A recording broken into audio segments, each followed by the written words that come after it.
పులివెందుల మీద చంద్రబాబు నాయుడు గారికి ఎంత పగ ఉందో ఇవాళ స్పష్టంగా ప్రతి ఒక్కరికి అర్థమైంది.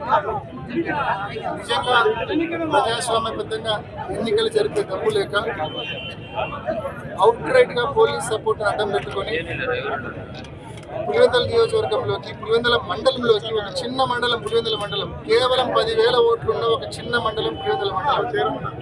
ఆ మండలం జెడ్పీటీసీ బైపోల్లో ఇవాళ వేలాది మంది అవుట్ సైడ్ కాన్సెప్ట్స్ ఇతర నియోజకవర్గాల నుంచి వేలాది మందిని పులివెందులకు తోలి ప్రతి బూత్ దగ్గర కనీసం 600-700 మంది అవుట్ సైడర్స్ పెట్టి మా ఏజెంట్లు లోపలికి పోకుండా దాడులు చేసి, దీనికి పోలీసులే సాక్ష్యం, పోలీసులే పూర్తి స్థాయి సపోర్ట్. మా వాళ్ళ మీద దాడులు చేసి ప్రత్యక్షంగా బీటెక్ రవి కొత్తపల్లిలో మా ఏజెంట్లను కొట్టి మా ఏజెంట్ ఫారం ఇచ్చించడం జరిగింది.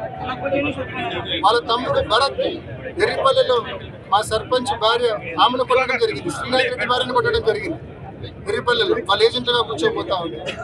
ఈ మాదిరి అవుట్ రైట్ గా ఏజెంట్లను కూర్చోనికుండా ఒక్కొక్క బూత్ దగ్గర 600-700 మందిని వెచ్చించి తెలుగుదేశం పార్టీ బయట నియోజకవర్గాల నుంచి ప్రజాస్వామ్యాన్ని కూలీ చేసిన this is a black day.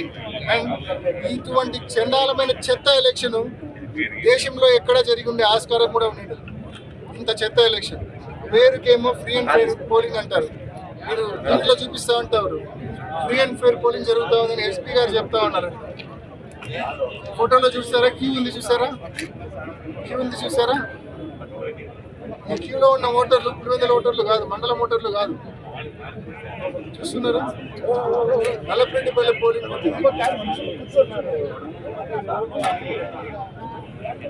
Nallapareddipalli polling booth ఓటర్లు ఉన్నారు. ఎస్పీ గారికి చూపిస్తా అంటారు, తెలుగుదేశం పార్టీ నాయకులు ఇంటిగా చూపిస్తా అంటారు. ఎంత ప్రశాంతంగా ఎన్నికలు జరుగుతూ ఉన్నాయి చూడండి. ఏమాత్రం గొడవలు జరగట్లేదు చూడండి. ప్రజలు ఎంత పెద్ద ఎత్తున వచ్చినారు చూడండి అని ఎస్పీ గారు కానీ తెలుగుదేశం పార్టీ నాయకులు వీళ్ళంతా ఒకే క్లబ్ కదా, వీళ్ళంతా చెప్తా ఉంటారు బయటకు. కానీ వీళ్ళ మొహాలన్నీ వీడియోలో కనిపిస్తూ ఉన్నాయి కదా. వీళ్ళ పరిస్థితి ఏంటంటే వీళ్ళ పేర్లు కూడా చదువుతూ ఉన్నా, ఎవరో కాదు వీళ్ళ పేర్లు కూడా చదువుతూ ఉన్నా. ఒకరు మీరు క్యూలో చూసిన వ్యక్తుల్లో ఒక 10 మంది పేర్లు ఉదాహరణకు చదవబోతా ఉన్నా. Mallikarjuna market yard vice chairman Jammalamadugu, Pullareddy TDP sarpanch Jammalamadugu constituency Karnuluvaripalli, Pathakunta Sivareddy Gudem Cheruvu, Ramachandraiah చిన్నదండూరు, Rajanna కలవటాల, పుల్లాయి కంబాలదిండ, Rajagopal భీమగుండం, మర్రి ప్రకాశం నవాబుపేట, సన్నపరెడ్డి రామస్వామిరెడ్డి నవాబుపేట, ద్వారకచర్ల జనార్దన్ రెడ్డి నవాబుపేట. ఇటువంటి ఈ మాదిరి బయటి కాన్స్టిట్యూషన్ నుంచి ఓటర్లను తెప్పించి చూడడానికి ఏమో ప్రశాంతంగానే పులివెందుల మండలంలో అత్యంత ప్రశాంతంగా బయట నియోజకవర్గ ఓటర్లు ఓట్లు వేస్తా ఉన్నారు. పులివెందుల మండల ఓటర్లు ఓట్లు వేయడం లేదు. బయట నియోజకవర్గ ఓటర్లు అత్యంత ప్రశాంతంగా ఓట్లు వేస్తా ఉన్నారు. ఎంత దుర్మార్గం ఒక్కసారి ఆలోచించండి. ఇటువంటి ఎన్నిక గతంలో ఎప్పుడైనా చూసారా అని చెప్పి అడుగుతాం. పోలీసులు పోలింగ్ ఎదురుగా తెలుగుదేశం పార్టీ కార్యకర్తలు షామియానాలు వేసి టిఫిన్లు భోజనాలు చేసుకుంటా ఉంటే వాళ్ళు అక్కడ పర్మిట్ చేస్తారు. మా ఏజెంట్లను మా అభ్యర్థులను ఇంట్లో నుంచి బయటికి రానిరు. ఏమిది? ఈ మాత్రం దానికి ఎన్నిక జరుపుకోవాలన్నా ఈ మాత్రం గారికి చట్టం మార్చుకోవడానికి నామినేట్ చేసుకోవచ్చు కదా. దీన్ని ఎన్నికలను ఎవరైనా అంటారా? ఒక్కసారి ప్రజల వినతిగా ఆలోచిస్తా ఉన్నారు. ఒక చిన్న మండలమైన పులివెందుల మండలం మీద ఇంత పెద్ద ఎత్తున బయట నియోజకవర్గాల నుంచి తెలుగుదేశం పార్టీ కార్యకర్తలు పడి ఏజెంట్లను రానియకుండా వాళ్ళే ఓటర్ స్లిప్లు లాక్కొని ఓటర్స్ దగ్గర పోయి దొంగోట్లు క్యాష్ చేస్తా ఉన్నారంటే ఇటువంటి చండాలమైన ఇటువంటి చెత్త ఎన్నిక గతంలో ఎప్పుడు చూసి ఉండరు, భవిష్యత్తులో కూడా ఎప్పుడు చూడననే విషయాన్ని మనం చేస్తాం. గెలుపు మీద తప్పకుండా న్యాయ పోరాటం చేస్తాము. ఎందుకంటే ఈ ఎలక్షన్లో గెలుపు అనుకుంటే కదా నాకు చెప్పిన సామెత, మేడి పండు చూడు మేడి పొట్ట విప్పి చూడు అంటారు. ఇవాళ పొరపాటున గ్రహపాటున గెలిస్తే వీళ్ళ గెలుపు కూడా అటువంటిదే. పొట్ట విప్పి చూస్తే ఏముంటాయి?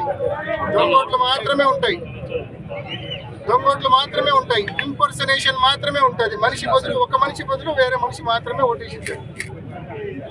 ప్రతి పోలింగ్ బూత్ లో వెబ్ కాస్టింగ్ ఉంది కదా, ఎన్నికల కమిషన్ చేసింది కదా. ఆ వెబ్ కాస్టింగ్ రిలీజ్ చేయమని చెప్పండి. ఎన్ని వేల మంది బయట ఓటర్లు ఓటేస్తారో మేము చూపిస్తాం. వెబ్ కాస్టింగ్ రిలీజ్ చేయమని చెప్పండి. న్యాయ పోరాటం తప్పకుండా చేస్తాం.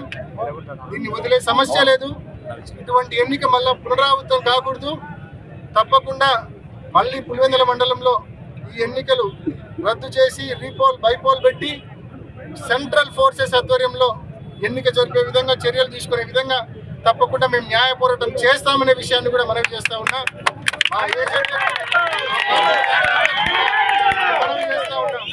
ఏ ఒక్కరూ అధైర్యపడకండి. ఈరోజు మీ అందరి మీద దెబ్బ పడింది. ఆడవారిని కూడా చూడకుండా బీటెక్ రవి ఆయన తమ్ముడు భరత్ కొట్టారు. గుత్తా చైతన్యారెడ్డి ఎమ్మెల్యే కమలాపురం, ఆదినారాయణ రెడ్డి ఎమ్మెల్యే జమ్మలమడుగు, ఇటువంటి వాళ్ళందరూ కూడా పులివెందుల మండలంలోనే తిష్ట వేసి, భూపేష్ రెడ్డి అలాంటి వాళ్ళు కూడా పులివెందుల మండలంలో తిష్ట వేసి దగ్గరుండి దొంగ ఓట్లు చేయించారు, దగ్గరుండి దౌర్జన్యాలు చేయించారు. ఇవన్నీ కూడా తప్పకుండా గుర్తుపెట్టుకుంటాం. భవిష్యత్తులో మీ నియోజకవర్గ ప్రజలతోనే, కమలాపురం ప్రజలతోనే, జమ్మలమడుగు ప్రజలతోనే మీకు తప్పకుండా భవిష్యత్తులో తగిన గుణపాఠం మీకు చెప్తామనే విషయాన్ని కూడా గట్టిగా మీ అందరికీ తెలియజేస్తాం.